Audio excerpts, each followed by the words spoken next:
हे कृष्णा करुणा सिंधु दीनबंधो जगत्पते गोपेश गोपिकाकांत राधाकांत नमस्तुते।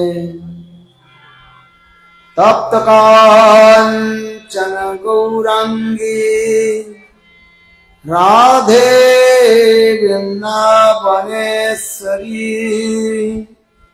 वृषभानुसुते देवी प्रणमामि हरिप्रिये। ओम वृंदावै तुलसी देवै प्रिया वै केशवस्य च कृष्ण भक्ति प्रदे देवी सत्तवत्यै नमो नमः। भक्ता विहीना अपराध लक्ष्यै क्षिप्ताश्च कामादितरङ्गमाद्यै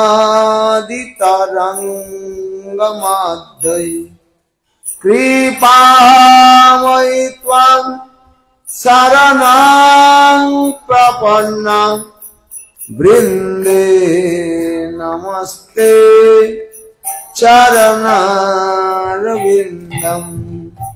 वृन्दे नमस्ते चरणारविन्दं वृन्दे नमस्ते चरणारविन्दं। भजामि राधां अरविन्दनेत्रां स्मरामि राधां मधुरस्मितास्यं। वदामि राधां करुणावरद्रां ततो ममान्नास्ति गतिर्न कापि। श्यामसुन्दर शिखण्ड शेखर स्मिरहास मुरली मनोहर राधिका रसिकमं कृपानिधे सप्रिया चरण किंकरिं कुरु। तवैवास्मि तवैवास्मि न जीवामि तया विना इति विज्ञायते राधे तं नयामि चरणान्तिके। श्री कृष्ण चैतन्य प्रभु नित्यानंद श्री अद्वैत गदाधर श्रीवासादि श्री गौर भक्त वृंद। सभी लोग हाथ उठाए। हरे कृष्णा कृष्णा कृष्णा हरे हरे हरे राम राम राम हरे हरे। हरे कृष्णा कृष्णा कृष्णा हरे हरे हरे राम राम राम हरे हरे। बोलो श्री भक्ति वेदांत श्री गोस्वामी महाराज श्री गुरुदेव की।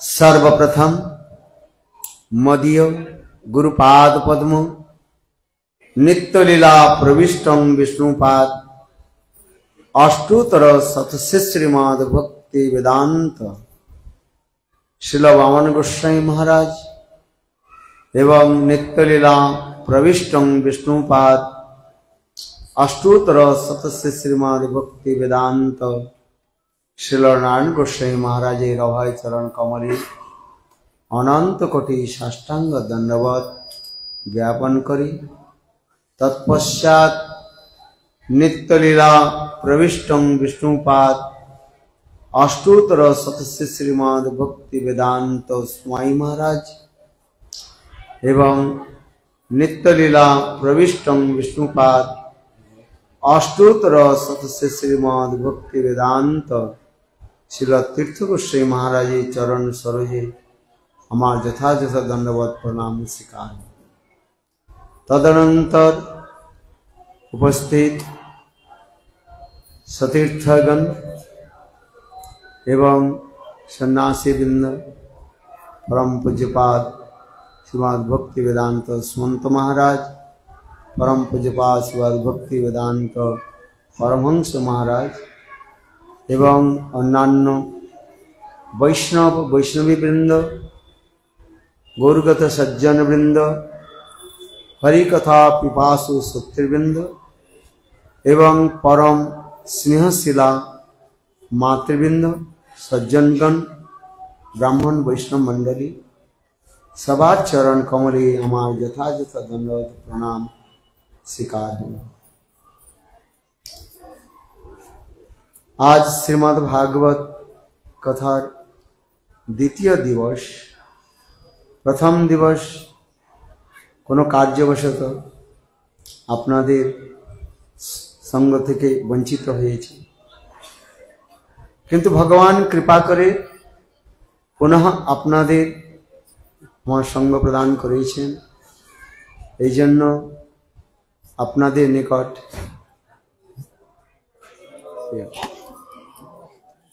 ওদিকে লাইট চলে গেল, লাইট কোথায় গেল? কীর্তন এই হরিব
আপনাদের বিশেষ ধৈর্য এবং উৎকণ্ঠা ভগবানকেও সেখানে আকর্ষিত করে।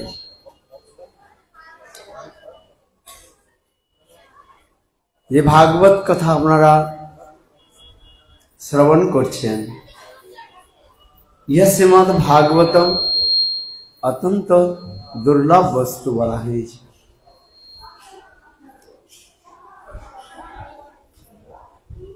অনেক জন্মের যখন সৌভাগ্য উদিত হয় তখন সেই জীব এই ভাগবত কথাতে রুচি রাখে।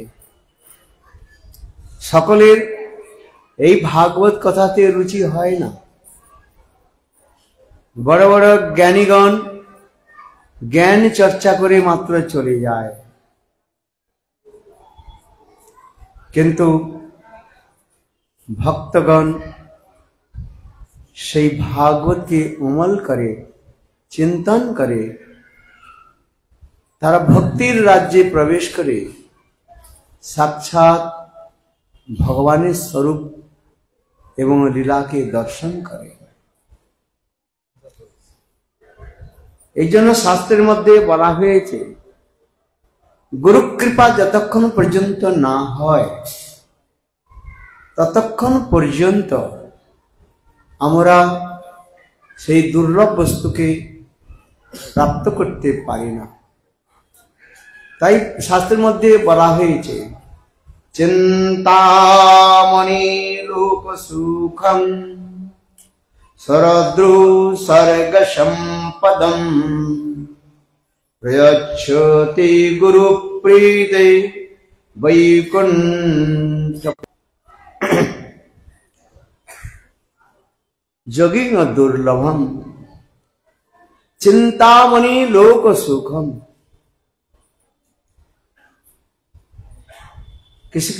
কেউ যদি একটা চিন্তামণি প্রাপ্ত করে, সেই সংসারের বস্তুকে তিনি প্রাপ্ত করতে পারেন। এই চিন্তামণি লোক সুখম শরদ্রু স্বর্গ সম্পদম। আবার কল্পবৃক্ষকে যিনি প্রাপ্ত করেন তিনি স্বর্গের অনেক সুখ সম্পদকেও তিনি প্রাপ্ত করতে পারেন। প্রযচ্ছতু গুরু প্রীতে, কিন্তু গুরু যদি কারোর উপর প্রসন্ন হন, যোগিনাংপি দুর্লভম বৈকুণ্ঠ দর্শন, যোগীগণের যে দুর্লভ বস্তু, সেই যোগীগণের দুর্লভ বস্তু বৈকুণ্ঠকে তিনি প্রাপ্ত করতে পারেন। এই জন্য শাস্ত্রের মধ্যে বলা হয়েছে, গুরু কৃপাহি কেবলম। যতক্ষণ পর্যন্ত গুরু কৃপা না হয় ততক্ষণ পর্যন্ত আমার এই ভাগবতের তাৎপর্য অনুধাবন করতে পারবো না। এই জন্য বলা হয়েছে, ধ্যান মূলং গুরু মূর্তি পূজা মূলং গুরু পদং মন্ত্র মূলং গুরু বাক্যং মোক্ষ মূলং গুরু কৃপা। ধ্যান মূলং গুরু মূর্তি, যত ধ্যান রয়েছে সমস্ত ধ্যানের তাৎপর্য হচ্ছে গুরুদেবকে আমরা ধ্যান করতে পারি। এবং ধ্যান মূলং গুরু মূর্তি পূজা মূলং গুরু পদম। যত পূজা রয়েছে, পাঠ রয়েছে, তার মূল হলো কি গুরুদেবের চরণ পূজন। মন্ত্র মূলং গুরু বাক্যম, যত মন্ত্র আমরা জপ করি সমস্ত মন্ত্রের তাৎপর্য হলো গুরু বাক্যতে বিশ্বাস। সে গুরু চরণ গুরু মুখ পদ্ম বাক্য চিত্তেতে করিয়া ঐক্য আর না করিহ মনে আশা। নরোত্তম দাস ঠাকুর প্রেম ভক্তি চন্দ্রিকার গ্রন্থের মধ্যে তাই গুরুর মহিমা সেখানে কীর্তন করলেন। গুরু মুখ পদ্ম বাক্য চিত্তেতে করিয়া ঐক্য আর না করিও মনে আস। তাই সংস্কৃত শ্লোকের মধ্যে বলে মন্ত্র মূলং গুরু বাক্য, মোক্ষ মূলং গুরু কৃপা। যত কিছু মুক্তির দ্বার রয়েছে, দরজা রয়েছে, সেটা হলো কি গুরুদেবের কৃপা। যতক্ষণ পর্যন্ত গুরু কৃপা আমরা প্রাপ্ত করতে না পারি, গুরু কৃপা লাভ না করতে পারি, ততক্ষণ পর্যন্ত আমরা মুক্তিকে প্রাপ্ত করতে পারি না। সেই মুক্তির তাৎপর্য হচ্ছে কি স্বস্বরূপেণ ব্যবস্থিতি মুক্তি। মুক্তির জন্য তার রূপম স্বস্বরূপেণ ব্যবস্থিতি মুক্তি। যদ্যপি শাস্ত্রের মধ্যে মুক্তির অনেক ব্যাখ্যা রয়েছে, কিন্তু সর্বোত্তম মুক্তির ব্যাখ্যা হলো কি নিজের স্বরূপকে উপলব্ধি করতে হবে। আমি কে? আমি এই শরীরটা, না আমি মন, না আমি আত্মা? এইটাকে উপলব্ধি করতে হবে। এই জন্য বললেন যে স্বস্বরূপেণ ব্যবস্থিতি মুক্তি। মুক্তির জন্য তার রূপম স্বস্বরূপেণ ব্যবস্থিতি মুক্তি। আমাদের নিজেদের উপলব্ধি করতে হবে আমি এই শরীর নয়। আমি কে? আমি হলাম কে? আত্মা।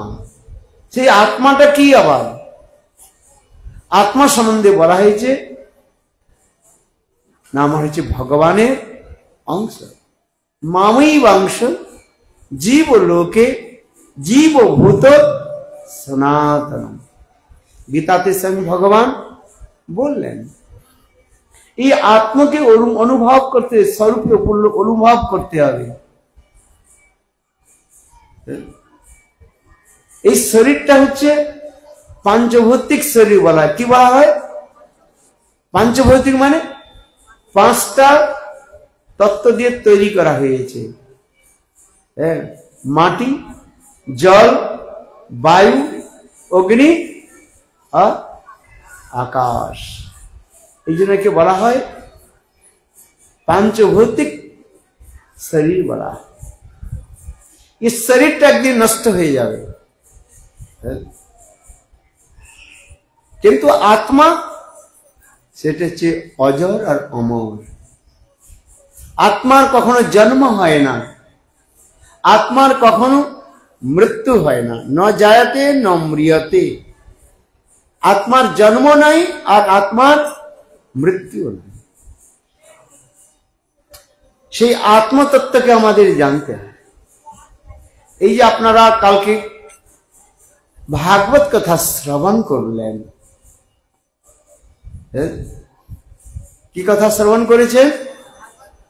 কি শুনেছেন? ধুন্ধুকারী, গোকর্ণ আর ধুন্ধুকারী কথা আপনারা শ্রবণ করেছেন। আপনারা শ্রবণ করেছেন আত্মনাম আত্মদেব নামে একজন ব্রাহ্মণ ছিলেন। ধনাঢ্য ব্রাহ্মণ, অত্যন্ত ধনী ব্রাহ্মণ ছিলেন, কিন্তু তার কোনো পুত্র সন্তান। ধুন্দুলি বলায়, শৌখিন, নিজের সুখের আত্মসুখে যিনি ব্যস্ত, সেই হচ্ছে ধুন্দুলি, আর কিছু নাই। এগুলো উপমার দ্বারা আমাদের বলা হয়েছে।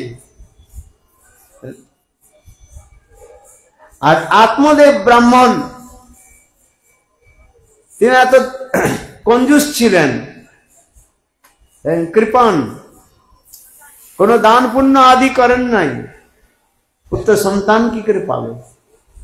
এই জন্য শাস্ত্রের মধ্যে বলা রয়েছে পুণ্যে পুত্র, ভাগ্যে ভার্যা, और तपे राजा। কিছু দান পুণ্য করলে তো হবে কিছু, কিন্তু দান পুণ্য করেন নাই।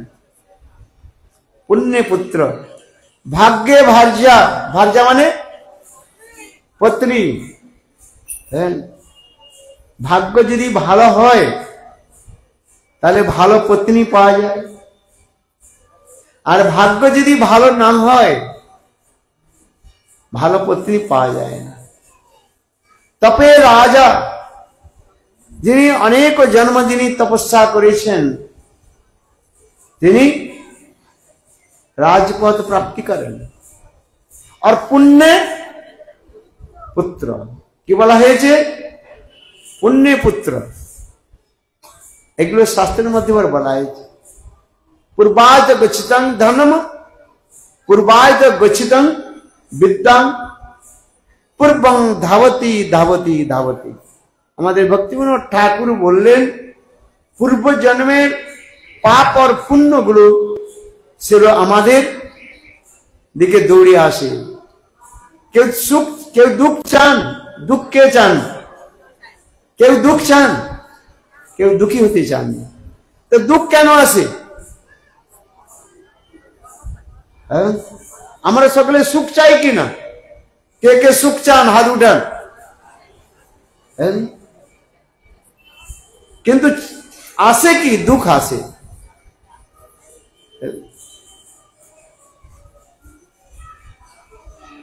এইগুলো কেন?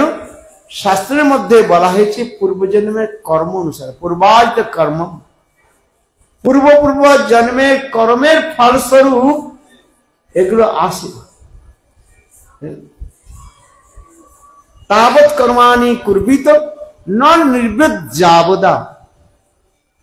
এই সংসারের লোক কার্য করতে থাকে, তাবৎ কর্মাণি কুর্বিত, কার্য করতে থাকে, তার কর্ম করতে থাকে, যতক্ষণ পর্যন্ত নির্বেদ না আসে, অর্থাৎ বৈরাগ্য না আসে, ততক্ষণ পর্যন্ত সেই কর্মতে তার রুচি থাকে।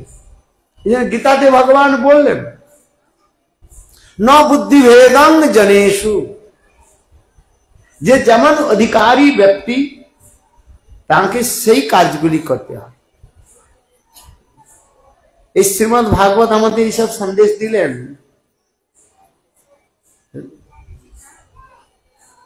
কিন্তু ধুন্ধুকারী এই আত্মদেব ব্রাহ্মণ সন্ন্যাসী থেকে একটা ফল প্রাপ্ত করেছিলেন, কালকে আপনারা শ্রবণ করেছেন। হ্যাঁ, তার পত্নীকে দিলেন, কিন্তু পত্নী সেই ফলটা খান নাই। খেয়েছে, কি করেছে? গরুকে খাইয়ে দিয়েছে। হ্যাঁ, কিন্তু দেখুন সাধুর কাছ থেকে যে প্রাপ্ত যে ফল, তার ফলস্বরূপ কি হলো? গরুর থেকেও পুত্র প্রাপ্তি হল। হ্যাঁ, নাম হয়ে গেল কি? গোকর্ণ। গরুর মতো দুটি কান ছিল, কিন্তু বিদ্বান সর্বশাস্ত্র পণ্ডিত, এ কথা কাল আপনারা শ্রবণ করেছেন। আর ধুন্দুলির নিজে কোনো পুত্র ছিল না, নিজের দূর দেশে দূর সম্পর্কীয় কোন বোনের কাছ থেকেই পুত্র সন্তান নিয়েছিল। হ্যাঁ, শুনেছেন কালকে কিনা? কিন্তু সেই সন্তানের নাম কি রেখেছিলেন? ধুন্ধুকারী। এই জন্য শাস্ত্রের মধ্যে বলা হয়েছে, অসৎ পুত্র ফল কি হয়? দুঃখ, সংসার, দুঃখময়, কষ্ট। কাল শুনেছেন কি না শুনেছেন? হ্যাঁ, আর দুষ্ট সঙ্গ, দুঃসঙ্গ করেছে। ধুন্ধুকারী দুঃসঙ্গ, তার ফলস্বরূপ প্রেত জনি প্রাপ্ত হয়েছিল। কাল শুনেছেন কি না? হ্যাঁ, আর গোকর্ণ সর্বজ্ঞ, তত্ত্বজ্ঞ, বেদজ্ঞ ব্রাহ্মণ। পিতাকে তিনি উপদেশ দিয়েছেন, কালকে শ্রবণ করেছেন। হ্যাঁ, हे पिता, ये संसार दुखमय, ये संसार के त्याग दिए, साधु संग में हरि भजन कर। आत्मदेव ब्राह्मण বুঝতে পারলেন, শিক্ষা পেলেন যে বাস্তব বিষয়বস্তু। और তিনি संसार त्याग दिए তিনি भजन करते चले गए। আর ধুন্ধুকারী असत कार्य आदि করতে লাগে। মদিরা পান থেকে আরম্ভ করে বেশ্যাদের সঙ্গ আদি করে তার জীবনকে নষ্ট করে। এ কথাও কালকে আপনারা শ্রবণ করেছেন। যার ফলে তার কি জন্ম হলো, কি জন্ম হয়েছিল? প্রেত জন্ম, ভূত হয়ে জন্মগ্রহণ।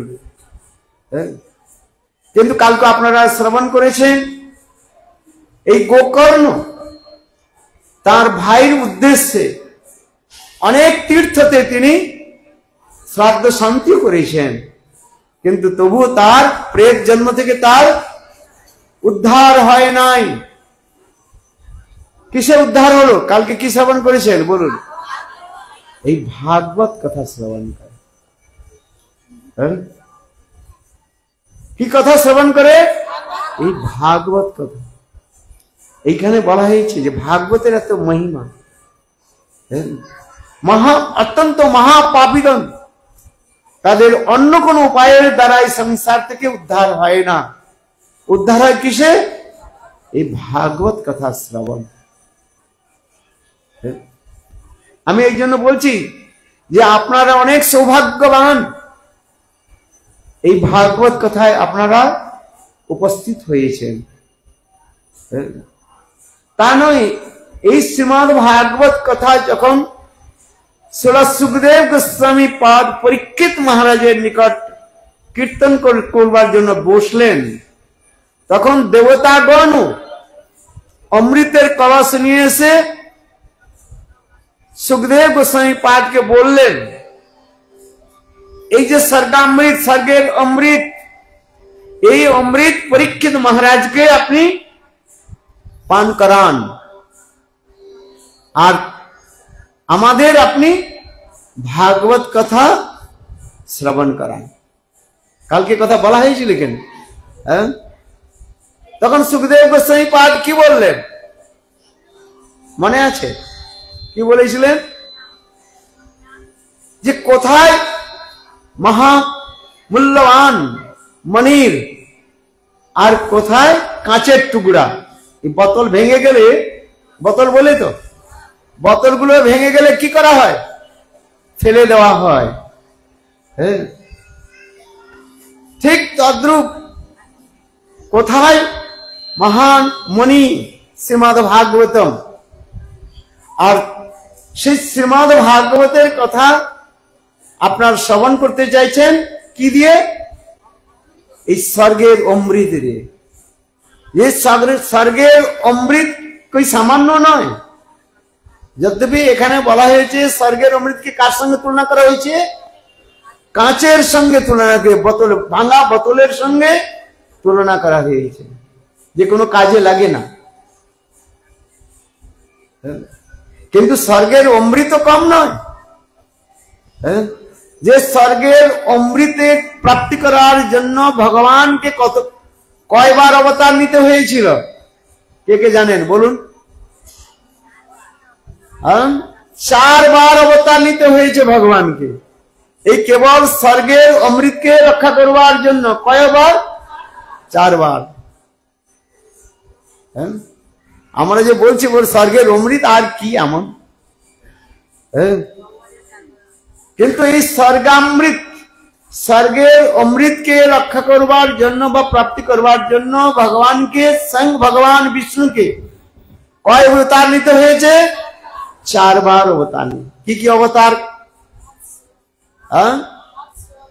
মৎস্য কোথায়? প্রথমে এই যখন স্বর্গ অমৃতকে উদ্ধার করার জন্য সমুদ্র মন্থন করতে হয়েছিল। কি করতে হয়েছিল?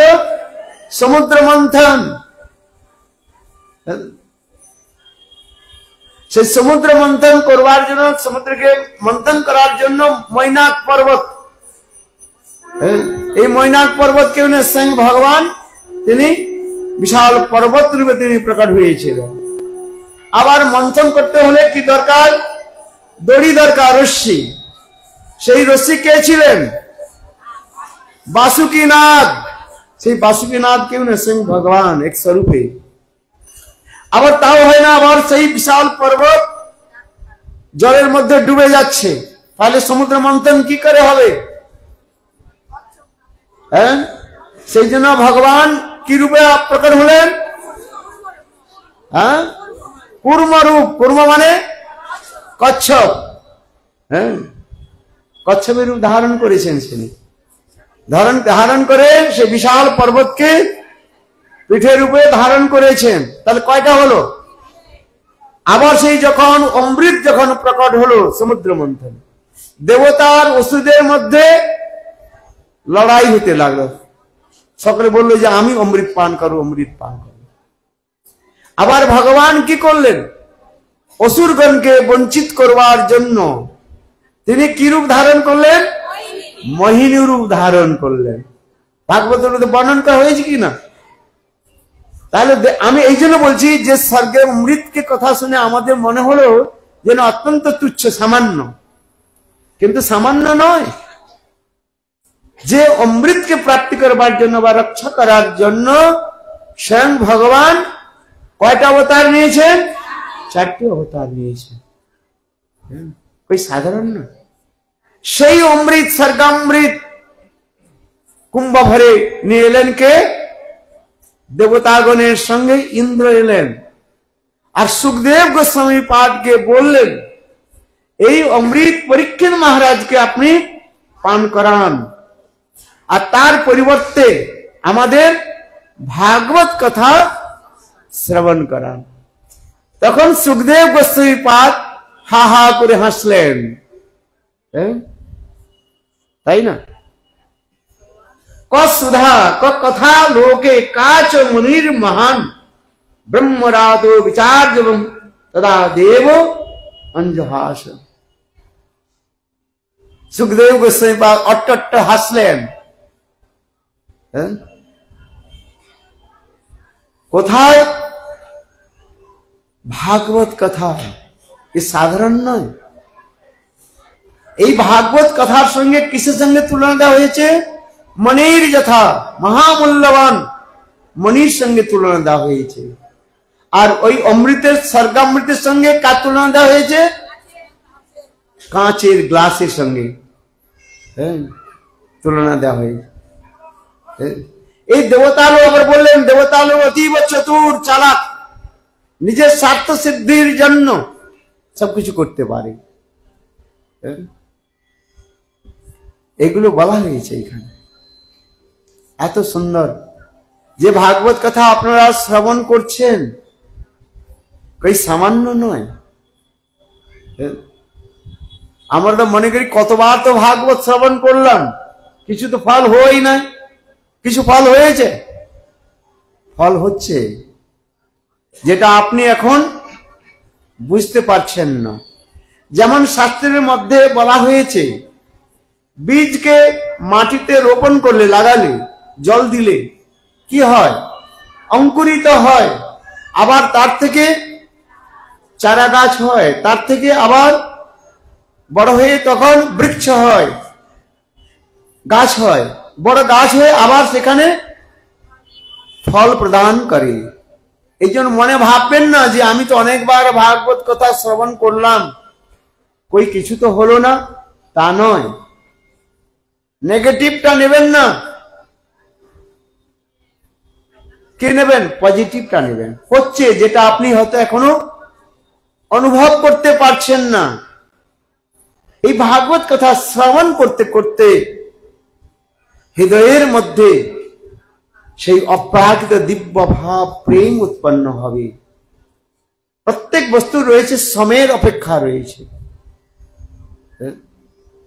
এই জন্য আমি বলছি, বারবার আমি কথাও বলি যে মনে করবেন যে অনেকবার তো শুনলাম, কই কিছু তো হলো না।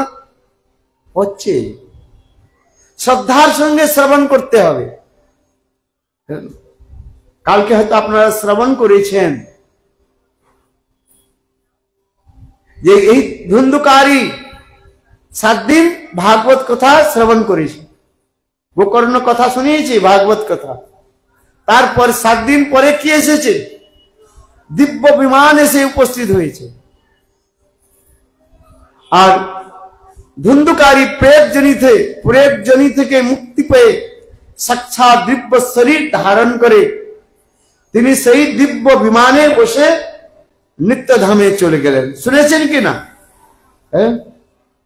তখন সকলেই গোকর্ণকে জিজ্ঞাসা করলেন যে আমারও তো ভাগবত কথা শ্রবণ করেছি, ভাগবতে আমার তো বসেছি, তো আমাদের জন্য বিমান আসে নাই, কেবল আপনার ভাই ধুন্ধুকারীর জন্য কেন এলো?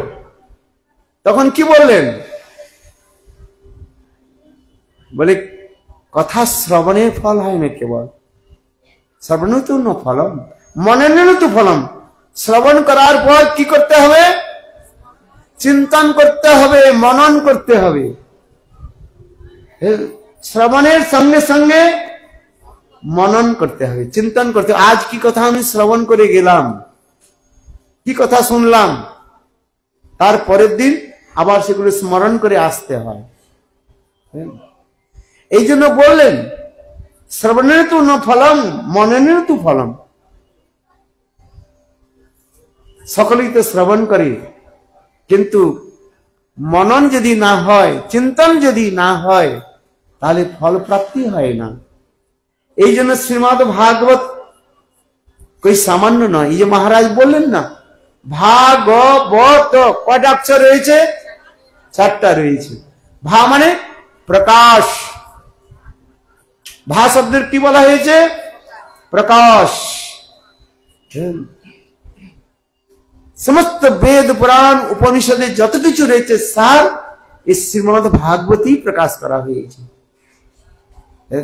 গ মানে গরিষ্ঠ, ভাগ গ মানে গরিষ্ঠ মানে শ্রেষ্ঠ। যত পুরাণ রয়েছে সমস্ত পুরাণের মধ্যে শ্রেষ্ঠ পুরাণ হলেন কি? শ্রীমদ্ ভাগবতম। পুরাণ সম্রাট বলা হয়। কি বলা হয়? পুরাণ সম্রাট শ্রীমদ্ ভাগবতম। ভাগ ব মানে বাস, তিনি আমাদের হৃদয়ে সদা সর্বদা বাস করছেন। ভগবান সর্বত্র আছে, ভগবান আমাদের হৃদয়ের মধ্যেও তিনি রয়েছেন, বাস করছেন তিনি। আর ত মানে ত্রাণ, রক্ষা করছেন। কে আমাদের রক্ষা করেন? বলুন, বলেন রাখে হরি মারে কে, আর মারে হরি রাখে কে। যদি ভগবান আপনাদের রক্ষা করেন, কেউ আপনাদের মারতে পারবে না। আর যদি ভগবান বিচার করেন আমি তাদের রক্ষা করব না, শত ব্যক্তি রক্ষা করলেও আপনি রক্ষিত হবেন না। এগুলো মহাভারতের মধ্যে নির্ণয় দেওয়া হয়েছে। মহাভারতের যুদ্ধের মধ্যে এই সকল কথাগুলো সেখানে বর্ণন করা হয়েছে। এই জন্য বাংলায় কথা বলা হয় রাখে হরি মারে কে, আর মারে হরি রাখে কে।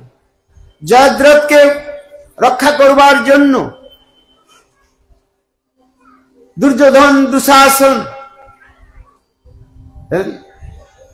তারা অনেক প্রয়াস করেছিলেন, মহাভারতের মধ্যে দেখানো হয়েছে।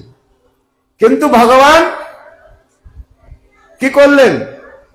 অর্জুনের দ্বারা তাকে আবার বধ করলেন। আপনারা মহাভারত শ্রবণ করেছেন, ভাগবতের মধ্যে বলা হয়েছে। এই জন্য এইগুলো কথা রয়েছে, ত্রাণ রক্ষা করেন। আবার এই ভাগবতের মধ্যে বলা হয়েছে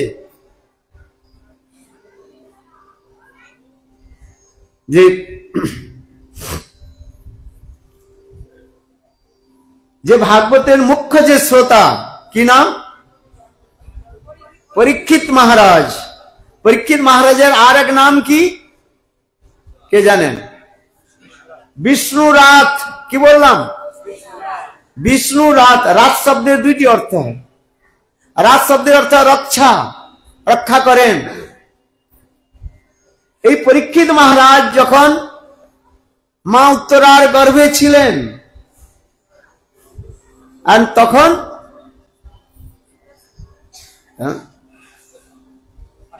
অশ্বত্থামা ব্রহ্মাস্ত্র দ্বারা উত্তরার গর্ভকে নষ্ট করবার প্রয়াস করেছিলেন। কিন্তু স্বয়ং ভগবান কৃষ্ণ এক স্বরূপে উত্তরার গর্ভে প্রবেশ করে গদার দ্বারা তিনি তাকে রক্ষা করেছিলেন, আবার এক স্বরূপে তিনি বাড়িয়েছিলেন। এই জন্য পরীক্ষিত মহারাজের দুইটি নাম হয়েছে, একটা কি বললাম, বিষ্ণু রাত, কি বললাম, স্বয়ং বিষ্ণু দ্বারা তিনি রক্ষিত হয়েছেন। আবার যখন উত্তরার গর্ভ থেকে তিনি যখন প্রকট হলেন, তিনি দেখছেন যিনি আমাকে মাতৃগর্ভে রক্ষা করেছিলেন তিনি সাক্ষাৎ বাইরে তিনি রয়েছেন। এই জন্য নাম হয়েছে কি পরীক্ষিত, প্রকৃষ্ট রূপের দীক্ষিতম, দেখছেন সাক্ষাৎ। এই জন্য পরীক্ষিত মহারাজের দুইটি নাম বলা হয়। কি নাম বলা হয়?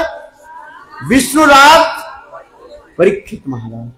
এই ভাগবত যে মূল যে যিনি শ্রোতা শ্রবণ করতে বসেছেন, আরো আপনারা শ্রবণ করেছেন, পরীক্ষিত মহারাজ অভিশপ্ত হয়েছেন, 7 দিন পরে তাকে তক্ষক এসে ধ্বংস করবে, আর তাতে তিনি মারা যাবেন। এগুলো আবার কি আসছে ভাগবতের মধ্যে, এগুলো বলা হয়েছে সুন্দরভাবে, বিনির্ণয় নির্ণয় করে দেওয়া হয়েছে। এই জন্য ভাগবতের অন্তিমের কথাও বলা হয়েছে, সেখানে জন্মেঞ্জয় পরীক্ষিত মহারাজের পুত্র জন্মেঞ্জয় যখন রাজা হলেন, তখন তিনি শুনলেন যে আমার পিতাকে মারবার জন্য, ধ্বংস করবার জন্য তক্ষক এসেছিল, সর্প। তখন জন্মেঞ্জয় সর্পযজ্ঞ করেছিলেন, সমস্ত সর্পকুলকে, সাপকুলকে তিনি ধ্বংস করে দিলেন। সর্পযজ্ঞ করেছিলেন। আবার এক এক স্বর্গের এক এক সাপের নাম নিয়ে তিনি আহুতি দিচ্ছেন, মন্ত্রদ্রষ্টা ঋষিগণ সেখানে যজ্ঞ করছেন, এক এক সাপের নাম নিয়ে আহুতি দিচ্ছেন। আর যখন তক্ষকের নাম এসেছে, তখন তক্ষক কি করেছেন? স্বর্গে ইন্দ্রের সিংহাসনে গিয়ে সেখানে এখানে জড়িয়ে রয়েছেন। আবার এখানে মন্ত্রদ্রষ্টা ঋষিগণ এত তীব্র মন্ত্রের দ্বারা আহুতি দিচ্ছেন, তচ্ছায় স্বাহা। তখন ওই ইন্দ্র আর ইন্দ্রের সিংহাসন আর তক্ষক আসতে লাগে। আবার তখন সেখানে ব্রহ্মা আদি দেবতাগণ উপস্থিত হলেন এবং জন্মেঞ্জয়কে বললেন, হিংসার দ্বারা কোনো লাভ হয় না। এগুলো আবার দেখালেন সেখানে আবার জৈমিনী ঋষি তিনি তাকে বললেন যে বাস্তব রূপে তোমার পিতা পরীক্ষিত মহারাজের নিকট ভাগবত কথা শ্রবণ করে নিত্যধামে তিনি চলে গিয়েছেন। কোথায় চলে গিয়েছেন? নিত্যধাম কোথায়? গোলক বৃন্দাবনে। এমনকি আমাদের সনাতন গোস্বামী পাদ বলেছেন, পরীক্ষিত মহারাজ তিনি সাক্ষাৎ রূপে তিনি রাধারানীর সখিত্ব তিনি প্রাপ্ত করেছেন। কি সখী প্রাপ্ত করেছেন? রাধারানীর সখিত্ব তিনি প্রাপ্ত করেছেন। কথা কাছ থেকে শুনেছেন ভাগবত কথা? সুখদেব গোস্বামী পাদ। আর সুখদেব গোস্বামী পাদ কে ছিলেন? রাধারানীর অত্যন্ত প্রিয় সুখ বলা হয়েছে, শ্রিয়া সুখ বলা হয়েছে।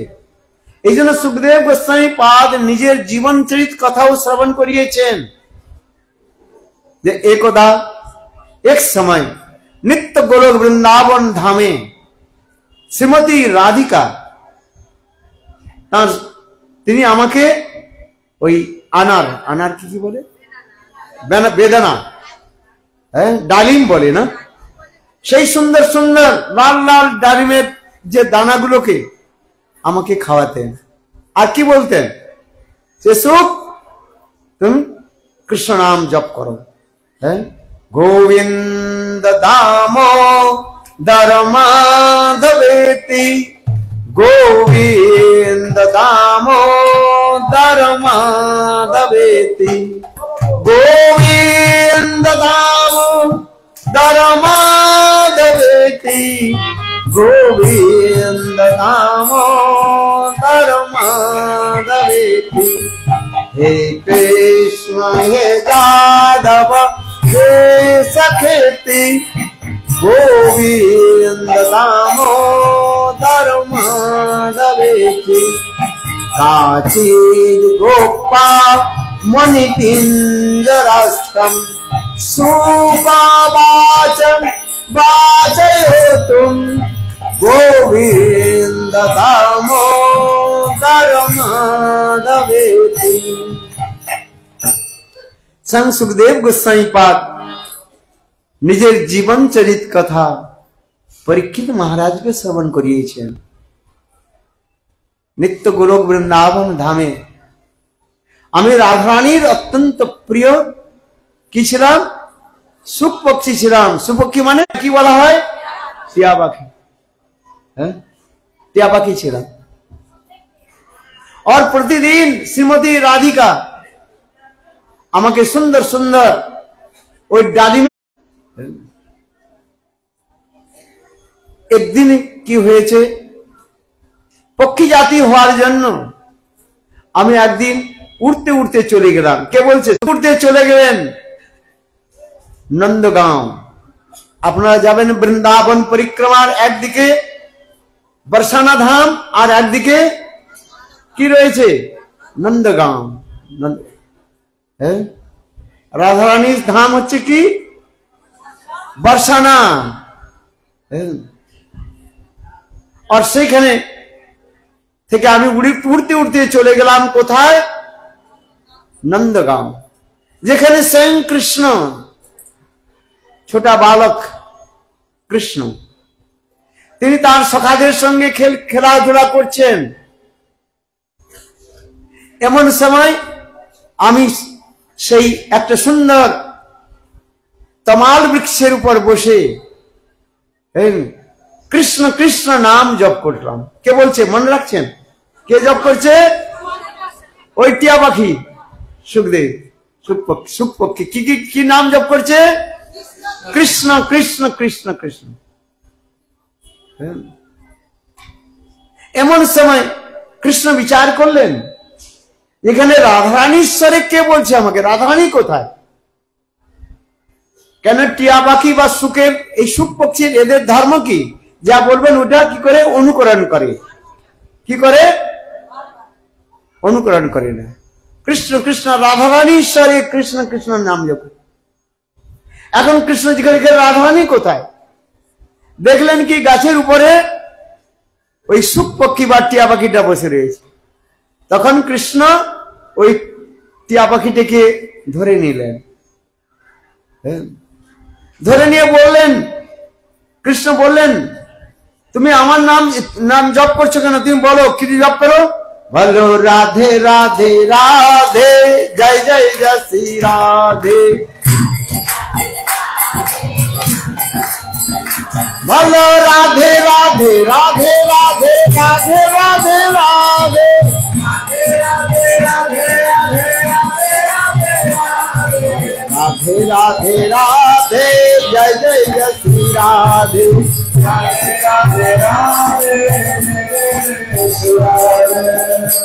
সুখদেব গোস্বামী পাদ বললেন, স্বয়ং কৃষ্ণ আমাকে এই রাধা নাম শিখালেন, উচ্চারণ শিখালেন। রা রা রা রা রা রা ধা ধা ধা ধা রা রা ধা ধা ধা। যেমন ছোট বালককে শিখানো হয় না, এক একটা অক্ষর সেখানে অ অ অ, ফের আ আ ই ই, অয় অজগর আসছে তেড়ে, আই আমটি খাবো পেড়ে, তারপরে ইঁদুর ছানা ভয়ে মরে, ঈগল পাখি। ছোট বাচ্চাকে শিখানো হয় না? ঠিক তদ্রূপ কৃষ্ণ বললেন, তদ্রূপ সুখদেব গোস্বামী পাদ বললেন, কৃষ্ণ আমাকেও রাধা নাম এইভাবে আমাকে উচ্চারণ শিখালেন। রা, আমরা তো খুব তাড়াতাড়ি বলে দিচ্ছে রাধা, রাধে রাধে রাধে, কিন্তু এখানে বলা হয়েছে রা রা রা রা ধা ধা ধা ধা রা রা রা রা রা রা রা রা ধা ধা ধা ধা। রাধা নামাকে শিক্ষা। এমন সময় শ্রীমতী রাধারানী বর্ষনা থেকে এলেন। বর্ষনা থেকে এসে কৃষ্ণকে বললেন, কৃষ্ণ এ টিয়া পাখি সুপক্ষীটা আমার, আমাকে দাও। তখন কৃষ্ণ বললেন, না না, পাখি তো আকাশে উড়ে, পাখি আবার কারুর হয় নাকি? কৃষ্ণ দিতে চাইলেন না, ধরে রাখলেন। তখন রাধারানী মা যশোদার নিকট গিয়ে তিনি সেখানে নালিশ করলেন। কি করলেন? নালিশ করলেন, শিকায়ত করলেন যে এই পাখিটি সুপাখি, টিয়া পাখি হচ্ছে আমার পাখি, আমি তাকে কত যত্নে পালন পোষণ করেছি, আর এই তোমার ছেলে কৃষ্ণ আমাকে দিচ্ছে না। তখন রাধারানী, তখন মা যশোদা এলেন, এসে এক হাতে কৃষ্ণের হাতটা ধরেছেন, আর এক হাতে ওই টিয়া পাখিটাকে ছিনিয়ে নিলেন, আর বলেন, মা যশোদা বললেন, কৃষ্ণ তোমার পিতা নন্দ মহারাজ ভোজনের জন্য বসে রয়েছেন, তুমি যদি না যাও তিনি ভোজন করবে না। আর কৃষ্ণের হাত থেকে এই টিয়া পাখিটা ছিনিয়ে নিয়ে কি করলেন না, রাধারানীর হাতে দিয়ে দিলেন। আর রাধারানী পুনঃ সেই টিয়া পাখিটিকে বর্ষনাতে নিয়ে এলেন। কিন্তু কৃষ্ণের নাম তো শ্রবণ করে, কৃষ্ণের দ্বারা কি নাম জপ করছেন? রাধা রাধা। আর কৃষ্ণ কৃষ্ণ নাম জপ করে না, কি নাম জপ করে? রাধা রাধা। আরে জোরে তো বলুন, রাধা রাধা। আপনার সকলে ব্রজবাসী আছেন কিনা? ব্রজে যাবেন, বৃন্দাবনে যাবেন, সকলে কি বলে?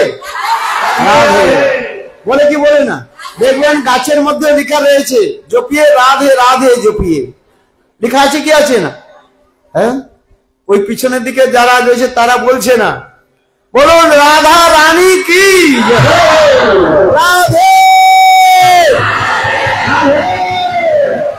এইখান থেকে এমন জোরে বলুন যেন এই ধ্বনি বৃন্দাবনে পৌঁছে যায়। কাশীনগর থেকে কোথায় পৌঁছে যাবে? রাধে।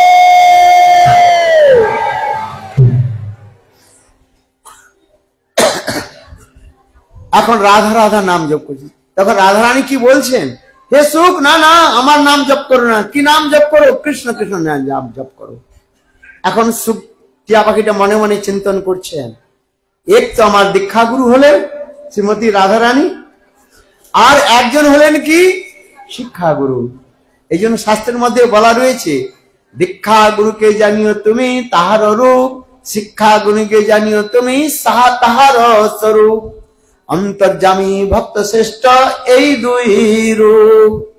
এই জন্য দীক্ষা গুরু আর শিক্ষা গুরুকে ভেদ করতে নাই। বুঝতে পারছেন? এখন কি সেই টিয়া পাখিটি সুখ পক্ষী কি চিন্তন করলেন, আমাকে দুইটি নামই জপ করতে হবে। কি নাম জপ করতে হবে? রাধে কৃষ্ণ কৃষ্ণ কৃষ্ণ রাধে রাধে। বলুন, রাধে কৃষ্ণ কৃষ্ণ কৃষ্ণ রাধে রাধে। ভালো রাধে শ্যাম রাধে শ্যাম রাধে শ্যাম রাধে শ্যাম রাধে শ্যাম রাধে শ্যাম রাধে শ্যাম রাধে শ্যাম রাধে শ্যাম।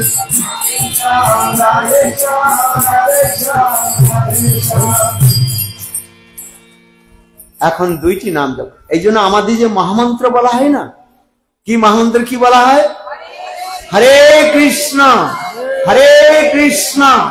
কৃষ্ণ কৃষ্ণ হরে হরে হরে রাম রাম রাম হরে হরে। কার নামটা আগে নেওয়া হয়েছে বলুন তো?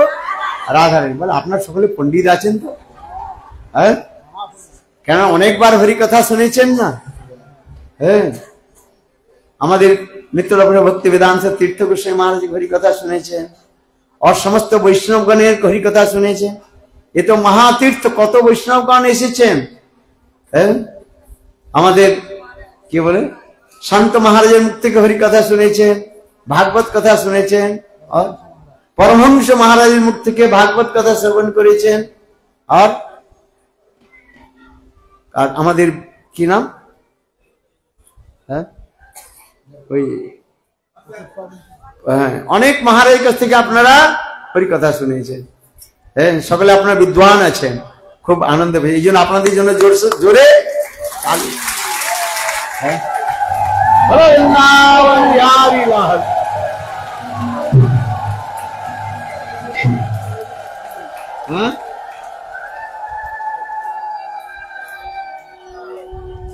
আসুন কথার মধ্যে। এই জন্য হরে কৃষ্ণ মানে রাধে কৃষ্ণ কৃষ্ণ কৃষ্ণ রাধে রাধে, তারপরে রাধে শ্যাম শ্যাম শ্যাম রাধে। আসুন কথার মধ্যে। সুখদেব গোস্বামী পাদ নিজের জীবন চরিত বললেন। একদিন রাধারানী বললেন, হে সুখ টিয়াপাখি, সুখ তোমাকে পৃথিবী লোকে যেতে হবে। কোন লোকে? মায়ার জগৎ। এই পৃথিবী লোক, এই জগৎ কি বলা হয়? মাইক জগৎ বলা হয়। কি জগৎ বলা হয়? মাইক জগৎ। কেন? এখানে মায়ার প্রবণতা বেশি। এখানে এত যে আসবে, এমনকি শাস্ত্রের মধ্যে বলা রয়েছে মুক্ত রূপী সবন্ধনম, এমনকি মুক্ত পুরুষগণ এই সংসারের মধ্যে থাকে। মায়ার এত বেশি প্রকোপ রয়েছে, প্রবল সেখানে রয়েছে, প্রবলতা রয়েছে, মায়ার দ্বারা বন্ধন হয়ে যায়। মুক্ত রূপী বন্ধনম, মুক্ত পুরুষও এই মায়ার দ্বারা বন্ধন হয়ে যায়। এই মায়া জগৎটা তো সোজা নয়। এই জন্য গীতাতে ভগবান বললেন, দৈবী ঝেষা গুণময়ী মম মায়া দূরত্ব। আমার যে দৈবী মায়া, তাকে পার করা এত সহজ নয়। আমরা মনে করি যে মায়াটা খুব সহজ না। এই যে গীতাতে শ্রী ভগবান নিজে বললেন, অর্জুন শোনো, দৈবী ঝেষা গুণময়ী মম মায়া দূরত্ব। তাহলে মায়াকে কি করে আমরা পার করব? কি বললেন দ্বিতীয় লাইনে? কি বললেন? মামেব চ প্রবুদ্ধন্তে মায়ামেতাং তরন্তি।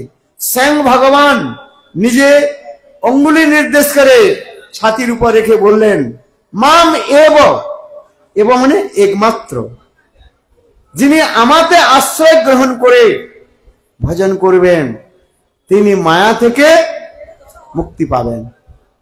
অন্য কোন দেব দেবীর ভজনের দ্বারা তাকে মায়াকে জয় করা যায় না।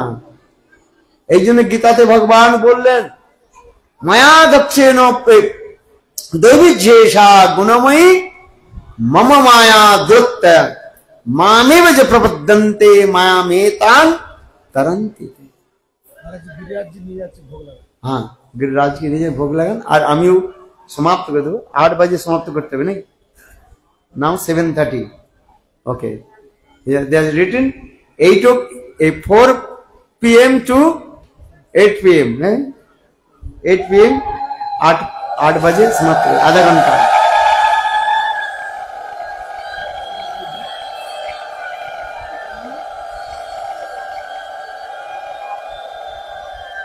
हाँ एक कथा शुनुन बेशी उलुध्वनि दिले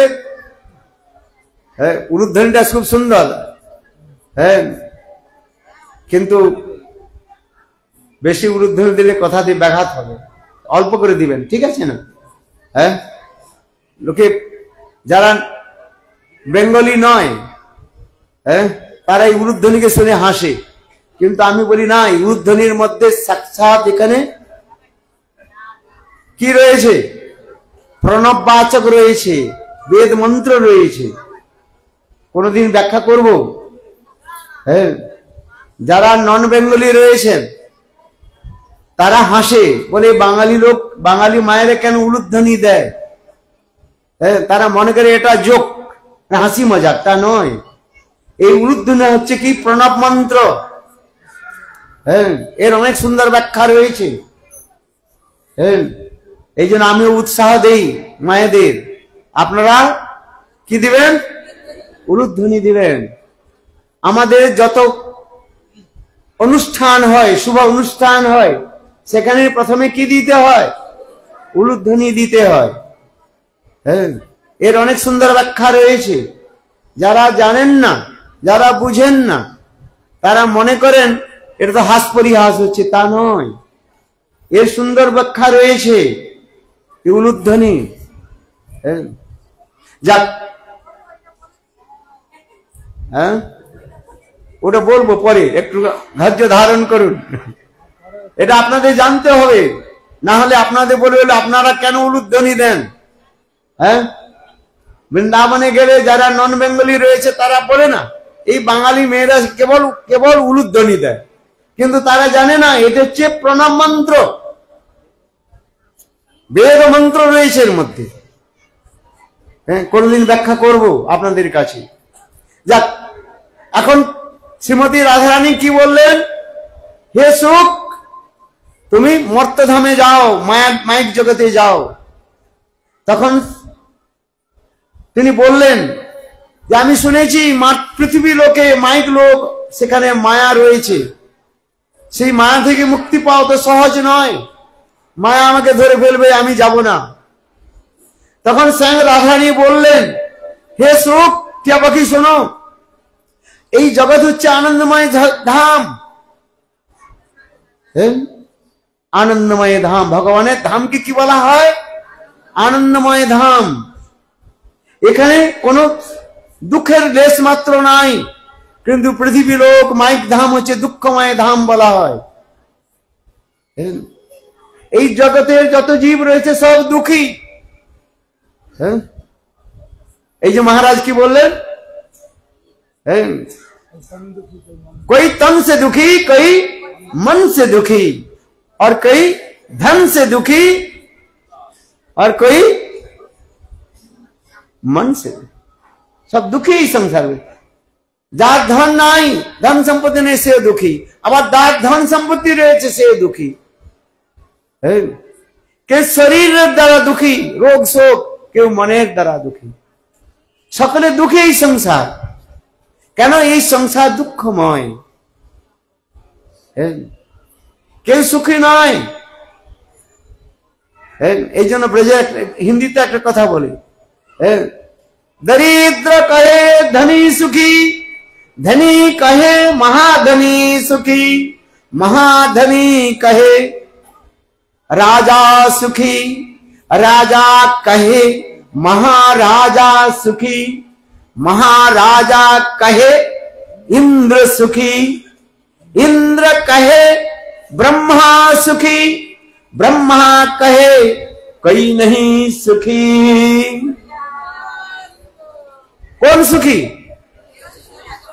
जो कृष्ण के नाम जप करे वही सुखी है। बुझते पारছেন? এটা সাধারণ হিন্দি, সরল ভাষা। দরিদ্র কহে ধনী সুখী, কিন্তু এই জগতের মধ্যে কে সুখী নয়? সবই দুঃখী দুঃখী। সমুদ্রের জল কি নোনতা না মিঠা?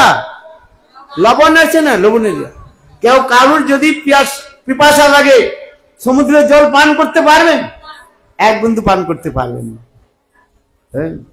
ঠিক তদ্রূপ এই সংসার মধ্যে সবই দুঃখী। আমরা সুখের অনুসন্ধান করছি, কিন্তু বাস্তব রূপে আমরা কেউ সুখ পাই না। সামান্য রূপে একটু সুখ পাওয়া যায়, ক্ষণিক সুখ বলা হয় যাকে। আবার সেই ক্ষণিক সুখকে কিসের সঙ্গে তুলনা দেওয়া হয়েছে? চর্মরোগের সঙ্গে তুলনা হয়েছে, যথা কুণ্ডুরসামিব। কুণ্ডুরসা মানে চর্মরোগ। চর্মরোগ বুঝেন তো কি হয়? ইচিং, चुलकानी है। लाड्डू कचौड़ी खाने में जो आनंद नहीं है, आनंद किसमें है? चुलकानी आनंद হয় কি হয় না? কিন্তু দেখুন কিছু সময় পরে যখন রক্ত বের হয় তখন জ্বালা হয়। ওই বাজারে বিক্রি করে চর্মরোগের মলম বিক্রি করে ওখানে। मथुराते बसे बसे हमारा छादेर बसे बसे सुनता। लड्डू कचौड़ी खाने में जितना आनंद नहीं है, आनंद किसमें? खुजली खुजलाने में आनंद होता है। संसार दुखमय, दुख जलधौ। আসুন, তাই সুখদেব তাই সুখপক্ষী বললেন, হে রাধে, রাধারানী আমি মার্তলোকে যাব না। আর শ্রীমতী রাধারানী বললেন, হে সুখ তুমি মার্তলোকে যাও, আমাদের কথা তুমি জগতে প্রচার করো। এই যে গোলক বৃন্দাবনের কথা তুমি সর্বত্র প্রচার করো। এই কথা শ্রবণ করলে জীবের কল্যাণ হবে। আর যারা এই কথা শ্রবণ করবে তারা আমার এই নিত্য ধামে আসবেন। তাই ভাগবত প্রমাণ দিলেন যে অনুগ্রহায় ভক্তানাং মানুষং দেহাশ্রিতম ভজতে তাদৃশ ক্রীড়া যা শ্রুত্বা তৎপরো ভবেৎ। স্বয়ং ভগবান নিত্য গোলক বৃন্দাবন ধাম থেকে এই ধরাধামে প্রকট হয়েছেন। তার নিত্য পরিকর দিয়ে তিনি প্রকট করিয়েছেন, তার নিত্য লীলাকে তিনি প্রকট করিয়েছেন। এই কথা কেউ যদি শ্রদ্ধা করে শ্রবণ করেন, তিনি এই মায়া থেকে মুক্ত হয়ে ভগবত ধামে যাবেন। তাই রাধারানী বললেন, হে সুখ তুমি যাও, মর্তলোকে যাও, আর আমাদের এই গোলক বৃন্দাবনের কথা তুমি প্রচার করো। নিতাই গৌর প্রেমানন্দে। তখন সুখপক্ষী বলছেন যে না না গুরুদেব আমি যাব না। বলে না, গুরু আজ্ঞা য বিচারণীয়, গুরুর আদেশ পালন করতে হবে। আবার রাধারানী তিনি অভয় দিলেন, হে সুখ আমার বরদ হস্ত, আমার করুণাময় হস্ত, বরদ হস্ত তোমার উপরে রয়েছে, মায়া তোমাকে কখনো স্পর্শ করবে না। তাৎপর্য কি বললেন? যিনি গুরুপাদ পদ্মের চরণে নিজেকে সমর্পিত করেন তাকে কখনো মায়া স্পর্শ করতে পারে না। এটা আমাদের শিক্ষা দিলেন। যিনি গুরু মায়া থেকে ধরে বসে, এই শিক্ষা দিয়েছেন। পাদ পদ্মের যার রহে নিষ্ঠা ভক্তি, সংসার তাড়িতে সেই ধারে মহাশক্তি। এই জন্য এগুলো আমাদের সবসময় আমরা গুরু নিষ্ঠার কথা বলি। গুরুদেব নারায়ণ গোস্বামী মহারাজ তার প্রবচনের মধ্যে, হরিকথার মধ্যে তিনি অধিক সময় এই গুরু পাদ পদ্মের নিষ্ঠার কথা তিনি বলতেন। গুরু ভক্তি, গুরু নিষ্ঠা, এটি হচ্ছে কি আমাদের ভক্তির ঋড় বলা হয়। ঋড় মানে মেরুদণ্ড। যাকে কি বাংলায় কি বলা হয়? মেরুদণ্ড। সিদ্ধারা বলা হয় না? মেরুদণ্ড, দি ব্যাকবোন। গুরু নিষ্ঠা, গুরু ভক্তি is the backbone of our spiritual life. যদি গুরু নিষ্ঠা, গুরু ভক্তি না থাকে, হাজারো আপনি হরিকথা বলেন, হাজারো আপনি শ্রবণ করেন, কিছু লাভ হয় না ওগুলো। এই জন্য আমাদের এই বললেন সুখদেব গোস্বামী পাদ নিজের কথাও বললেন, হে পরীক্ষিত মহারাজ আমি সেই রাধারানী প্রিয় সুখ ছিলাম। রাধারানীর আদেশ প্রাপ্ত করে আমি এক সুখ পক্ষিণীর গর্ভে জন্মগ্রহণ করলাম। কার গর্ভে? সুখ পক্ষিণীর গর্ভে। একটা টিয়া পাখির, স্ত্রী টিয়া পাখির গর্ভে ওই ডিম রূপে আমি জন্মগ্রহণ করলাম। হ্যাঁ, সেই হিমালয়ে সূর্য প্রদেশ, যেখানে ঠান্ডা ঠান্ডা বরফিলি হাওয়া চলছে, আর যেখানে স্বয়ং শিব আর পার্বতী যেখানে ভাগবত কথা কীর্তন করছেন। স্বয়ং শ্রী সুখদেব গোস্বামী পাদ বললেন, আমার জীবন চরিত কথা শোনো, এই ভাগবত কথা শ্রবণ করলে জীব কি হবে? অমর হয়ে যায়। এক কথার সঙ্গে অনেক কথার যোগ রয়েছে, কানেকশন রয়েছে। ওই সুখ পক্ষিনীর গর্ভে এই ডিম হয়ে আমি জন্মগ্রহণ করলাম। আবার সেই কোথায়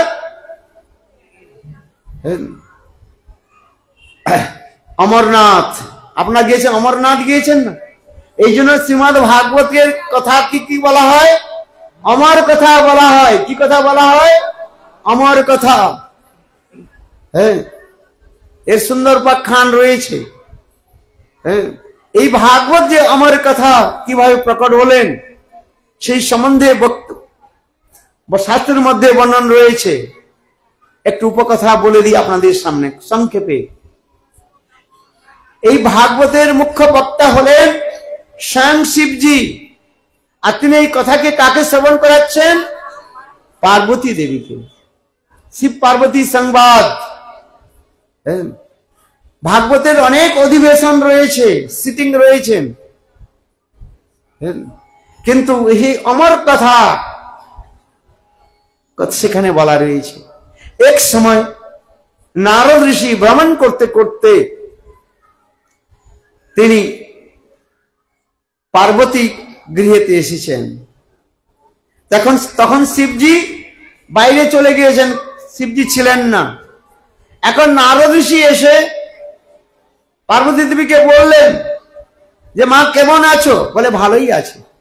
পতিদেব কেমন? বলে আমার পতিদেবের সঙ্গে কখনো তুলনা হয় না। পতির প্রশংসা শুনে নারদ ঋষি বললেন, বলে তোমার পতি কেমন? বলে আমার পতি এত আবিষ্ট থাকেন, যা বলার নয় তাও বলে দেয়। কি কথা বললাম বলা উচিত নয় পতি পত্নীর মধ্যে, জানেন? সব পতি পত্নী সব কথা বলবেন, গোপন রাখবেন না। কিন্তু শাস্ত্রের মধ্যে বলা রয়েছে একটা মন্ত্র কখনো পতি পত্নীকে বলতে নাই। সেটা কি মন্ত্র? গুরু মন্ত্র। কি মন্ত্র? গুরু মন্ত্র। এগুলো অনেকে জানে না, আজকাল তো কিতাব ছেড়েও প্রকাশ করে দিচ্ছে। এগুলো অপরাধ। গুরু মন্ত্র আমার নিজের গুরুদেব বলতেন, গুরু মন্ত্র গুরু ও শিষ্যের মধ্যে সঙ্গে সেটা গোপন থাকে। অন্য মন্ত্রগুলো বলা যায়, কিন্তু গুরু মন্ত্র বা গুরু গায়ত্রী প্রকাশ করতে নাই। এগুলো অপরাধ হয়। বুঝবেন আপনারা? আমার গুরুদেব বলতেন, আমি সাক্ষাৎ গুরুদেবের কাছ থেকে এই কথা শ্রবণ করেছি। গুরু মন্ত্রটা সেখানে গোপন রাখতে হয়, আর এই গুরু মন্ত্রটা একমাত্র গুরুদেবের সঙ্গে সেখানে আলোচনা করতে হয়। হাটে ঘাটে মাঠে বাজারে পম্পলেট ছাপিয়ে গুরু মন্ত্র প্রকাশ হয় না, এগুলো বলতে নাই। সেখানে মন্ত্রের ক্ষমতা বা মন্ত্রের শক্তি সেখানে হ্রাস হয়ে যায়, নষ্ট হয়ে যায়, আর অপরাধ হয়ে যায়।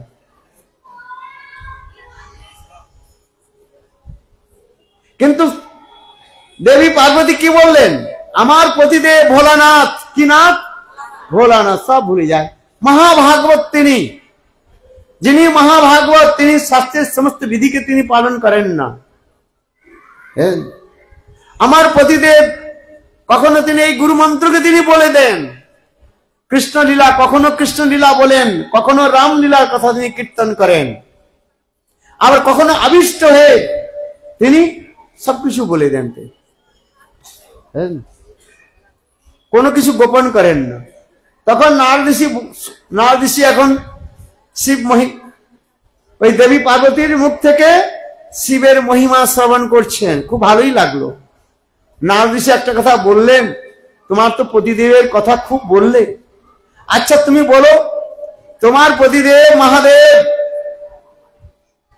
এই গলায় কেন মুন্ডমালা ধারণ করেন? আর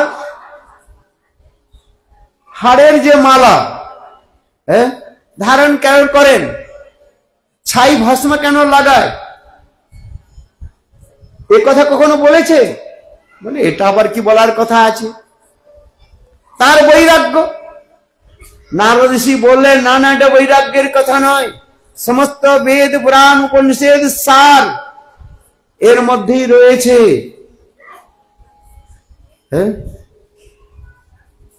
বাস নারদ ঋষি কি করলেন জানেন?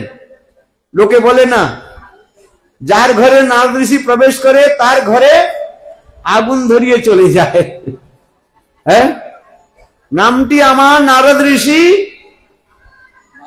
বাধায় শুধু ঝগড়া, তাতে আমার আনন্দ হয়, মজা পাও তোমরা। নিতাই গৌর প্রেমান। একটু তো তালি দিন আপনারা।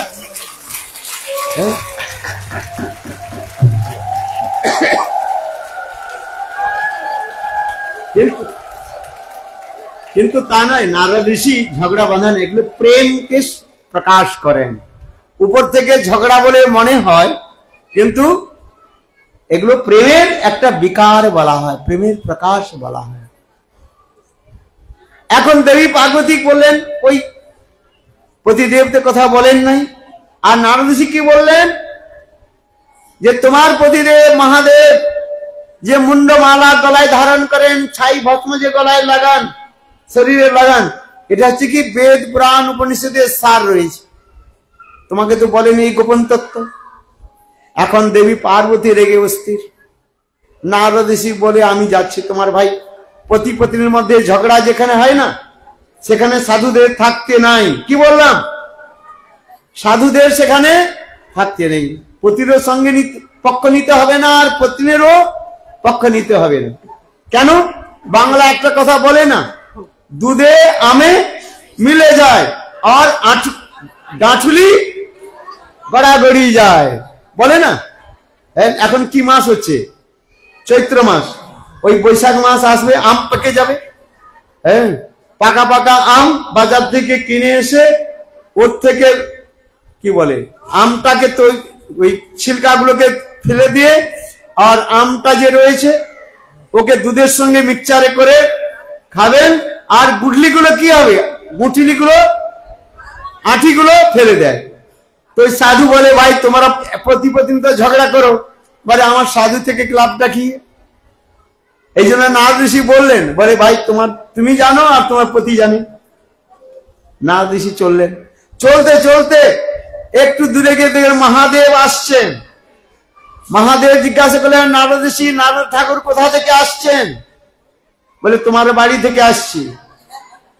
বলে আমার বাড়ি থেকে? না। হ্যাঁ। বলে শিবজি মনে মনে চিন্তা করছেন যে আমার বাড়ি থেকে নারদ ঋষি আসছেন, আজ তো কিছু খাওয়াই পাওয়া যাবে না। এই নারদ ঋষি যে ঘরে যায় সেই গৃহে আর শান্তি নাই। ঘরে তো জরুর। এখন এক পা দুই পায়ে করে শিবজি জাস্ট দরবাজায় চৌখটের মধ্যে পা রেখেছেন, আর দেবী পার্বতী দেবাস অগ্নি শর্মা, অগ্নি শর্মা বুঝেন তো, রেগে অস্থির বক বক করতে লাগলেন। বলে তুমি বলো যে আমি তোমার কাছে কোনো গোপন রাখি না। বলে বলতে লাগলেন। এখন শিবজি বলে, নারদ ঋষি এসেছিলেন? বলে হ্যাঁ, নারদ ঋষি এসেছিলেন। আরে নারদ ঋষি যা বলেছে আমি সব বলছি, শোনো। বলে কি হয়েছে? শিবজি বললেন কি হয়েছে? নারদ ঋষি তখন দেবী বললেন যে তুমি এই গলার মধ্যে মুন্ডমালা, হাড়ের মালা আর ছাই ভস্ম ধারণ করো, এর মধ্যে নাকি সমস্ত বেদ পুরাণ উপনিষদের সার রয়েছে, সেটা কইতে আমাকে বলো নাই। তখন শিবজি বললেন, হে দেবী, ক্রোধ প্রকাশ করো না, এটা কেবল বৈরাগ্যের চিহ্ন নয়। অনেকে বলেন এগুলো কেবল বৈরাগ্যের চিহ্ন, এটা বহির অর্থ বলা হয়, বাইরের অর্থ। কিন্তু বাস্তবে শিবজি বললেন, হে দেবী পার্বতী, শোনো, এই যে মুন্ডমালা, আর এই যে হাড্ডি আমি ধারণ করি, ছাই ভস্ম ধারণ করি, এটা কিছু নয়, এটা হচ্ছে তোমার এক এক জন্মের স্মৃতির জন্য আমি গলাতে ধারণ করি। তাৎপর্য বুঝলাম না। তখন শিবজি বললেন, হে দেবী শোনো, তুমি প্রতি জন্মে দেহত্যাগ করো, আমি দেহত্যাগ করি না। এই জন্য শিবের এক নাম কি? মৃত্যুঞ্জয়। শিবের এক নাম কি বলা হয়? এই যে আপনারা মন্ত্র পড়েন না, কি বলেন? ওম ত্রয়ম্বকম যজামহে সুগন্ধি পুষ্টি বর্ধনম উর্বারুকমিব বন্দনাৎ মৃত্যুর্মোক্ষমমৃতাম ওম মৃত্যুঞ্জয় স্বাহা। আজ যজ্ঞ করছেন, যে মহারাজ মন্ত্র জপ করছে, মৃত্যুঞ্জয়, মহামৃত্যুঞ্জয় মন্ত্র। এটা হচ্ছে শিবজির মন্ত্র বলা। আমার মৃত্যু নাই, মৃত্যুকে আমি জয় করেছি। তখন দেবী বললেন, তাহলে আমি কে মরে যাই? বলে সতীর দেহত্যাগের কথা রয়েছে ভাগবতের মধ্যে। সতীর দেহত্যাগের কথা শ্রবণ করেছেন কি করেন নাই? করবেন। কিন্তু শিবের মৃত্যুর কথা বলা হয়নি। এই জন্য শিবজিকে বলা হয় মৃত্যুঞ্জয়, অমরনাথ। কি নাথ? অমরনাথ। আবার যেখানে ভাগবত কথা বলে, চলো ভাগবত কথা শ্রবণ করে। এখন দেবী বললেন, তুমি কি করে অমর হলে? বলে আমি ভাগবত কথা কীর্তন করি, ভাগবত কথা শ্রবণ করি। এই জন্য এই শ্রীমদ ভাগবত কথা যেখানে স্বয়ং মহাদেব শিবজিকে, দেবী পার্বতীকে শ্রবণ করিয়েছিলেন, সেই স্থানকে কি বলা হয়? অমরনাথ। কে কে অমরনাথ গিয়েছেন? আপনি গিয়েছেন? বাহ, আপনার জন্য ধন্য। হ্যাঁ, উনি মা গিয়েছেন তো বললেন। হ্যাঁ, বহু দুর্গম স্থান, তাই না? একটু পাপ যদি ফিসলে যায় তাহলে নিচে কত ফুট নিচে চলে যাবে। বহু দুর্গম স্থান, আবার ঠান্ডা, বরফও পড়ে। হ্যাঁ, সেই দুর্গম স্থানে স্বয়ং শিবজি মহারাজ দেবী পার্বতীকে এই অমর কথা, জানি শ্রীমদ ভাগবত কথা শ্রবণ করিয়েছিলেন। এই জন্য শ্রীমদ ভাগবতকে কি বলা হয়? অমর কথা বলা হয়। এই জন্য রাধারানী নিজে বলেছেন কি? তব কথামৃতম, বলো সকল, তব কথামৃতম তপ্ত জীবনম কবি বিধীরিতম কালমসাহপহম শ্রবণ মঙ্গলম শ্রীমদাততম ভুবি গৃহন্তি তে ভূরিদা জনা। তব কথামৃতম তপ্ত জীবনম কবি বিধীরিতম কালমসাহপহম শ্রবণম অলম শ্রীমদাততম ভুবি গৃহন্তি তে ভূরিদা জনা। ভূরিদা জনা, ভূরিদা জনা, ভূরিদা জনা, ভূরিদা জনা। স্বয়ং শ্রীমতী রাধিকা এই গোপী গীতের মধ্যে বললেন, হে কৃষ্ণ, তোমার এই কথা অমৃত স্বরূপ।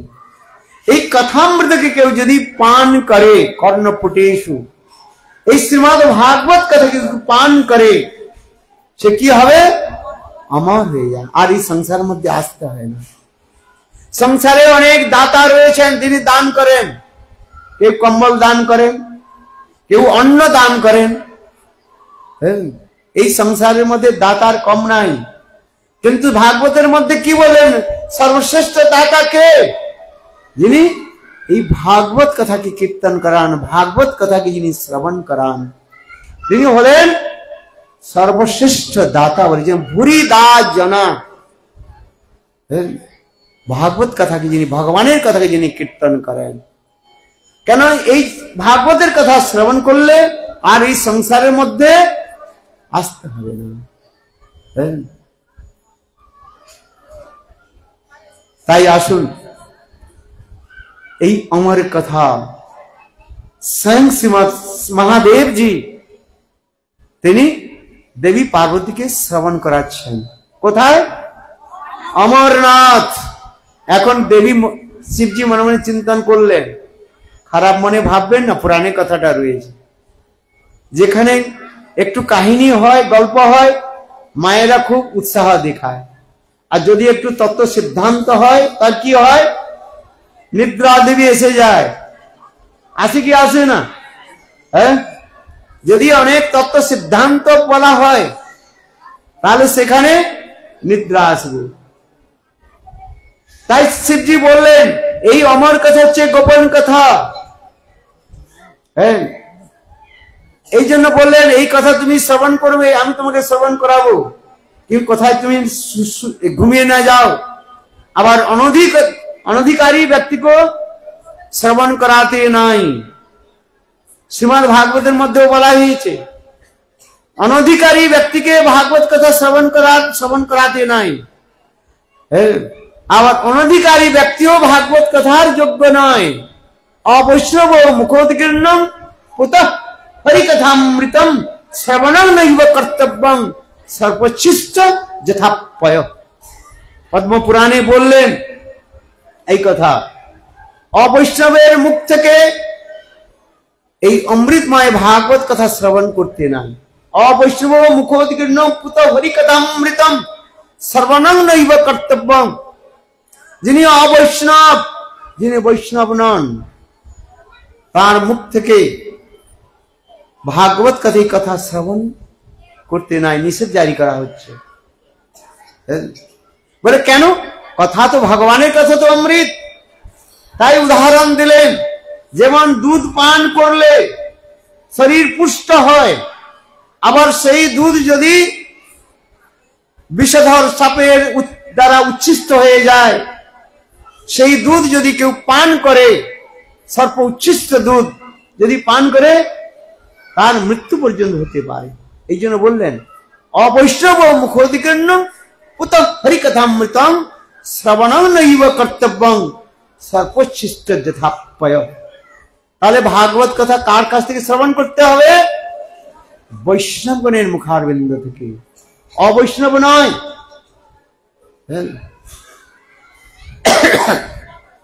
শ্রদ্ধালু যিনি হবেন তার মুখ থেকে শ্রবণ করতে, তাকে শ্রবণ করাতে হয়। যার শ্রদ্ধা নাই তাকে শ্রবণ করাতে নাই। তাকে কি করাবেন? ওই সেবাতে লাগান। সেবাতে লাগাতে লাগাতে, সেবা করতে করতে তার স্বীকৃতি পুষ্ট হবে। সেই স্বীকৃতি পুষ্ট হলে তখন তার সাধু সঙ্গের ইচ্ছা হবে, আর সাধু সঙ্গে তখন তার ভগবত কথাতে রুচি হবে। ভক্তিস্তু ভক্ত সঙ্গে ন পরিজাতে সৎসঙ্গ প্রাপতে পুংভি স্বীকৃতি পূর্ব সঞ্চিত। অনেক জন্মের স্বীকৃতি যখন পুঞ্জীভূত হয়, একত্রিত হয়, তখন তার সাধু সঙ্গে ইচ্ছা জাগে। আবার সেই সাধু সঙ্গে তখন হরি কথাতে রুচি হবে। এই কথা শাস্ত্রের মধ্যে বলা রয়েছে। আসুন কথার মধ্যে, তাই শিব মহাদেব বললেন আমার এই কথা হচ্ছে গোপ্য কথা, গোপনীয় কথা, কেউ অন্য কোনো ব্যক্তি শ্রবণ করে না যায়। এই জন্য তুমি যে শ্রবণ, তোমার ইচ্ছা রয়েছে শ্রবণ করবা, এই জন্য আমি তোমাকে শ্রবণ করাচ্ছি, শোনো। কিন্তু কোথাও তুমি শুনে ঘুমিয়ে না পড়ে, এই জন্য কি করবে? মাঝে মাঝে কি দেবেন? হু দিতে হবে, হু ভরবে, তাহলে বোঝা যাবে যে জেগে আছে, শ্রবণ করছে। হ্যাঁ, আর নাহলে অনধিকারী ব্যক্তি শ্রবণ করে নেবে, ফল অন্যদিকে চলে যাবে। এই জন্য শিবজি মহারাজ বললেন হে দেবী, তুমি কি করো? মাঝে মাঝে কি দেবে? হু দেবে। হ্যাঁ, ভাগবতের কথা খুব কঠিন রয়েছে। হ্যাঁ, এই জন্য বললেন কি তুমি মাঝে মাঝে হু দাও। কি দেবে? হুম। হ্যাঁ, যেখানে ভাগবত কথা হবে, আবার মায়া দেবী যম মহারাজের 4টা কন্যা এসে যাবে, মেয়ে এসে যাবে। হ্যাঁ, ঘুমঝুমানি, ঝুমঝুমানি, সুলসুলানি আর সব এসে যাবে সব। দেখুন ভাগবত কথা হবে কি হবে না? এই ভাগবত কথা শুনতে বসেছেন না, এই যম মহারাজের কন্যাগণ কয়জন কন্যা?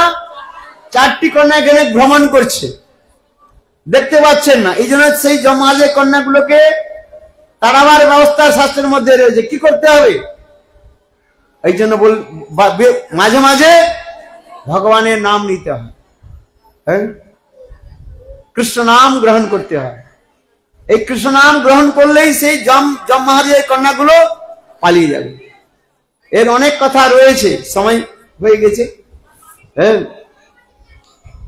এই যেখানে কৃষ্ণ ভাগবত কথা হবে সেখানে যম মহারাজের কন্যাগুলো এসে যাবে, সেখানে 4টা কন্যা এসে যাবে। হ্যাঁ, ঘরে ঘুম হয় না, ট্যাবলেট খেয়েও ঘুম হয় না, ভাগবতে বসে যান। 3 ঘন্টা হরিকথা, 3 ঘন্টা আরামে ঘুম হয়ে যাবে। হ্যাঁ, এই জন্য নিদ্রা দেবী এখানে ভ্রমণ করছেন। পুরাণের মধ্যে একটা কথাও রয়েছে, যখন ভগবান রামচন্দ্র যখন কুম্ভকর্ণকে যখন মারলেন, তখন কুম্ভকর্ণের পত্নী কে ছিল? নিদ্রা দেবী। সেই নিদ্রা দেবী রামচন্দ্রকে বললেন, আমি পতি ছাড়া থাকবো কোথায়? কুম্ভকর্ণকে ছেড়ে আমি থাকতে পারবো না। একদিন তো থাকা যায়, কিন্তু পতি বিনা কি করে থাকবো? তখন ভগবান রামচন্দ্র বলেন, যাও হে নিদ্রা দেবী, যেখানে ভাগবত কথা হবে তুমি সেইখানে ভ্রমণ করো। হ্যাঁ, এই জন্য দেখবেন ভাগবত কথা যেখানে হবে নিদ্রা দেবী ঘুরে বেড়াচ্ছে।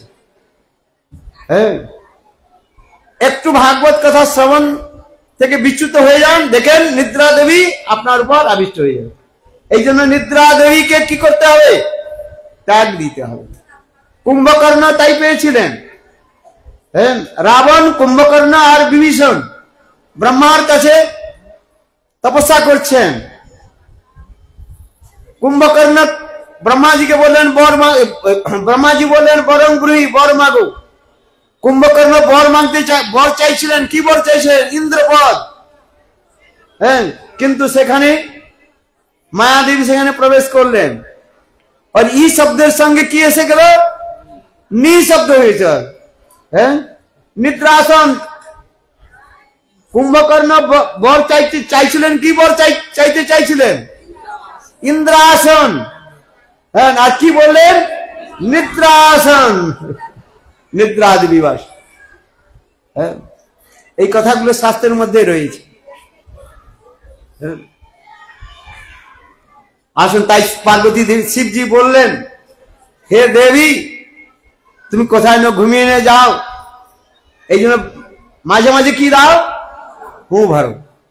এখন দেবী হু ভরছেন, আর মহাদেব তিনি ভাবাবিষ্ট হয়ে তিনি শ্রীমদ ভাগবতের 1ম স্কন্ধ থেকে 5ম স্কন্ধ সপ্তম শব্দে বলছেন। আর বলতে বলতে যখন এই খগোল আর ভূগোলের কথা এসেছে, খগোল ভূগোল বুঝেন তো? হ্যাঁ, এই পৃথিবীর আর আকাশের কথা, গ্রহ নক্ষত্রের কথা রয়েছে 5ম স্কন্ধের মধ্যে। খুব জটিল সমস্যা রয়েছে সেখানে, জটিল কথা রয়েছে, বোঝা যায় না। হ্যাঁ, অঙ্ক যদি খুব কঠিন হয় সেখানে নিদ্রা আসে। হ্যাঁ, এই খগোল আর ভূগোলের কথা এই ভাগবতের মধ্যে যখন এসেছে, দেবী পার্বতী একটু আঁখ বন্ধ করে দিয়েছেন। আগে কথাটা আমি যেখানে ছেড়ে গিয়েছিলাম, স্বয়ং সুখদেব গোস্বামী পাদ বলেন, হে মহারাজ পরীক্ষিত, আমি কোন সুখপক্ষিনী টিয়া পাখির গর্ভে কি হয়ে জন্মগ্রহণ করেছি? ডিম হয়ে জন্মগ্রহণ করেছি, অন্ডা। সেই সময় আমার মা সুখপক্ষিনী দানা চুনবার জন্য,